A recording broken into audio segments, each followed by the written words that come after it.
சரி, அனைவருக்கும் வணக்கம். முதலில் பாரதிய ஜனதா கட்சி தலைநகரில் வெற்றி பெற்றதை நாங்கள் எல்லாம் மகிழ்ச்சியோடு எங்களது பாரத பிரதமர் அவர்களுக்கும் டெல்லியை சார்ந்த தலைவர்களுக்கும் எங்களது அகில பாரத தலைவர் அவர்களுக்கும் தொண்டர்களுக்கும் நாங்கள் இந்த வெற்றிக்காக எங்களது வாழ்த்துக்களை அவர்களுக்கு சமர்ப்பித்துக் கொள்கிறோம். தலைநகரில் பாஜக தலை நிமிர்கிறது,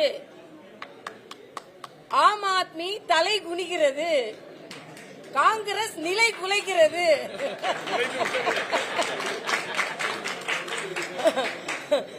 டெல்லியில் பாஜக தலை நிமிர்கிறது, ஆம் ஆத்மி தலை குனிகிறது, காங்கிரஸ் நிலை குலைகிறது. இதுதான் இன்னைக்கோட ஒரு ரொம்ப எல்லாருக்கும் மகிழ்ச்சி. அதே மாதிரி தமிழகத்தில் நிறைய தலைவர்கள் அங்கே சென்று பிரச்சாரம் செய்தார்கள். அண்ணன் கருநாகராஜன் போன்றவர்கள் மற்ற எல்லா தலைவர்களும் அவங்க தலைமையில் நிறைய நாட்கள் அங்கே பணிபுரிந்தார்கள். நானும் சென்றிருந்தேன். என்னை பொறுத்தமட்டில் இது மிகப்பெரிய வெற்றி. பாரதிய ஜனதா கட்சி வளர்ச்சிக்கான திட்டங்களை முன்னெடுத்து செல்லும் என்பதற்காக தலைநகர் மக்கள் பாரதிய ஜனதா கட்சிக்கு வாக்களித்திருக்கிறார்கள். ஆக தலைநகரிலேயே தாமரை மலரும் பொழுது தமிழகத்திலும் தாமரை மலரும் என்ற நம்பிக்கை எங்களுக்கு வந்திருக்கிறது. 2026 தலைநகரில் நாங்கள் தாமரை மலர்ந்ததை கொண்டாடியதைப் போலவே 2026 தமிழகத்தில் தாமரை மலர்வதை நாங்கள் கொண்டாடுவோம் என்பதற்கு இந்த நம்பிக்கை எங்களுக்கு ஏற்படுத்தி இருக்கிறது.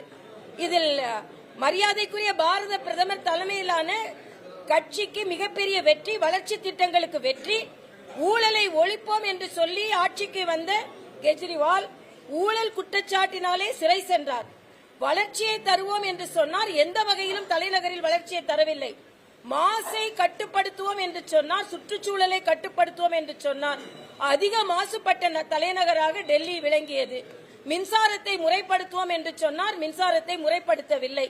தண்ணீர் வசதியை ஏற்படுத்தி தருவோம் என்றால் மக்கள் எல்லாம் கண்ணீரில் தான் தத்தளித்துக் கொண்டிருந்தார்கள். அதனால் டெல்லி மக்கள் உறுதியான ஒரு முடிவை தந்திருக்கிறார்கள். ஏறக்குறைய 46 தாண்டி பாரதிய ஜனதா கட்சி வெற்றி பெற்றிருக்கிறது என்பது மட்டுமல்ல, முதலமைச்சர் கெஜ்ரிவாலின் முன்னாள் முதலமைச்சர் அவரின் வெற்றியை இன்று எதிர்கேள்வியை ஒரு எதிர்பார்த்ததற்கு மேலாக அவரது வெற்றியே கேள்விக்குறியான வெற்றியாக இருந்து கொண்டிருக்கிறது. நிலை குலைந்து போயிருக்கிறார் என்பதுதான் எங்களது. எல்லாவற்றிற்கும் மேலாக திமுக இதுல ரொம்ப கவலைப்படணும். ஏன்னா அவங்களோட இண்டி கூட்டணி ஒரு தேர்தலை கூட ஒற்றுமையாக எதிர்கொள்ளவில்லை. அது மட்டுமல்ல, காங்கிரஸ் இதில் 0 வாங்கி இருக்கிறார், ஹேட்ரிக் 0. அதனால இது மிகப்பெரிய வெற்றி பாரதிய ஜனதா கட்சிக்கு. ஆக ஆம் ஆத்மி தோல்வி, காங்கிரஸ் தோல்வி.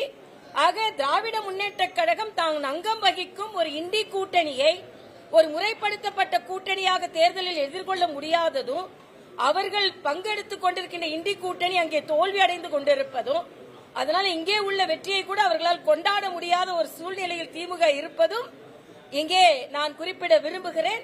அதனால் இன்று அது மட்டும் இல்ல, பிற்படுத்தப்பட்ட மக்கள் அதிகம் வாழுகின்ற இடங்களில் பாஜக அறுதி பெரும்பான்மை படுத்திருக்கிறது. பட்டியலின மக்கள் வாழுகின்ற பகுதிகளில், ஏனென்றால் தொடர்ந்து ஏதோ பட்டியலின மக்களுக்கு எதிரானவர்கள் என்று ஒரு குற்றச்சாட்டை, ஒரு மாய தோற்றத்தை ஏற்படுத்தி இருக்கிறார்கள். அதனால் இன்னைக்கு ஆங்கில ஊடகங்கள் எல்லாம் பாத்தீங்கன்னா பட்டியலின மக்கள் அதிகமாக வாழுகின்ற பகுதிகளில் பாரதிய ஜனதா கட்சிக்கு அறுதி பெரும்பான்மை கிடைத்திருக்கிறது. இஸ்லாமிய மக்கள் வாழுகின்ற இடங்களில் கூட 4 இடங்களை பெற்றிருக்கிறோம். ஆக இனிமேல் பாரதிய ஜனதா கட்சி இந்த மதத்திற்கு எதிரானவர்கள், இந்த சமுதாயத்திற்கு எதிரானவர்கள் என்ற பொய் பிரச்சாரம் எல்லாம் எந்த விதத்திலும் எடுபடாது என்பதை நாங்கள் இங்கே தெரிவித்துக் கொள்கிறோம். அதனால் இந்த வெற்றியை நாங்கள் கொண்டாடுகிறோம். அதே மாதிரி ஈரோட்டை பொறுத்தமட்டில் இது திராவிட முன்னேற்ற கழகத்திற்கு தோல்விகரமான வெற்றி தான். ஏனென்றால் அவர்களுக்கு எதிராளியே இல்லை. ஆக கலங்கப்பட்டு திமுக நின்றதனால் நாங்கள் எல்லாம் களத்தில் நிற்கவில்லை என்று சொல்லிவிட்டோம். அதனால் அவர்கள் வெற்றியும் வெற்றி அல்ல. அதனால் இன்று பாரதிய ஜனதா கட்சி இந்த வெற்றியை கொண்டாடி கொண்டிருக்கிறது. நான் சொன்ன மாதிரி 2026 நாங்கள் நிச்சயமாக வெற்றி பெறுவோம். அதிர்ச்சி அளிக்கிறது. இது ஒரு தேசத்திற்கு ஒரு பின்னணி வளங்கள் சினிமா அண்ணனுக்கு மயக்கம் வராதான் இப்ப எனக்கு கவலையா இருக்கு. அதிர்ச்சி மட்டும் இல்ல அவருக்கு. எனக்கு என்ன கவலைன்னா வேங்கை வயல் அதிர்ச்சியை தாண்டி அவருக்கு தலைநகர் அதிர்ச்சியை கொடுத்து கொண்டு இருக்கிறதாம். வேங்கை வயல்ல இன்னும் அவங்களுக்கு நியாயம் கிடைக்கல. அதனால வேங்கை நகரில் முதலில் அவர்களுக்கு நியாயம் கிடைப்பதை அவர்கள் பார்க்க வேண்டும்.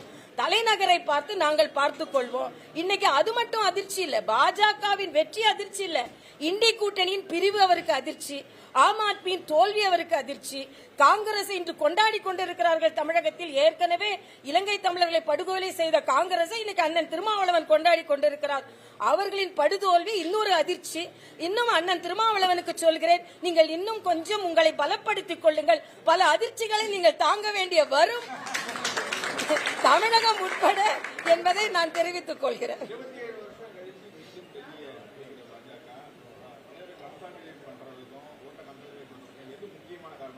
மக்கள் நம்பிக்கை, வளர்ச்சி, மரியாதைக்குரிய பாரத பிரதமர் அவர்களின் நல்லாட்சி. அந்த நல்லாட்சி மக்களுக்கு நம்பிக்கை தந்திருக்கிறது என்பதுதான். அதனால நாங்க வாக்குகளை வாங்குவதற்கு பாரத பிரதமரின் நல்லாட்சியும் அங்க உள்ள தொண்டர்கள் தலைவர்களின் உழைப்பும் காரணம். எல்லா மாநிலங்களிலும் தமிழகத்தில் உள்ள எனது நிர்வாகிகளின் தலைவர்களை நான் பாராட்டுகிறேன். அவர்களும் அதிக எண்ணிக்கையில் அங்கே சென்று பிரச்சாரத்தில் ஈடுபட்டார்கள்.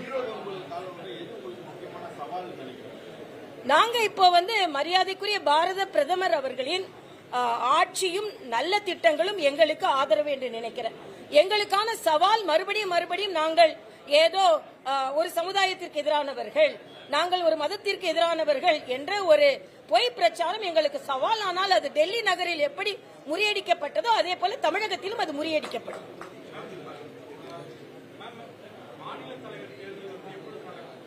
இப்ப டெல்லி தேர்தலை கொண்டாடுவோம்.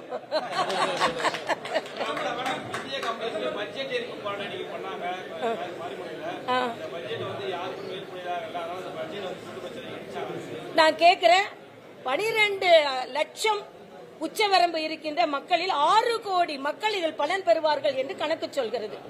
ஏறக்குறைய 7 கோடி பேர் வருமான வரி கட்டுறதுல 6 கோடி பேர் இந்த வருமானத்திற்கு உட்பட்டவர்கள். அப்ப அந்த 6 கோடி மக்களின் லாபத்தை அவர்கள் எரிக்கிறார்களா?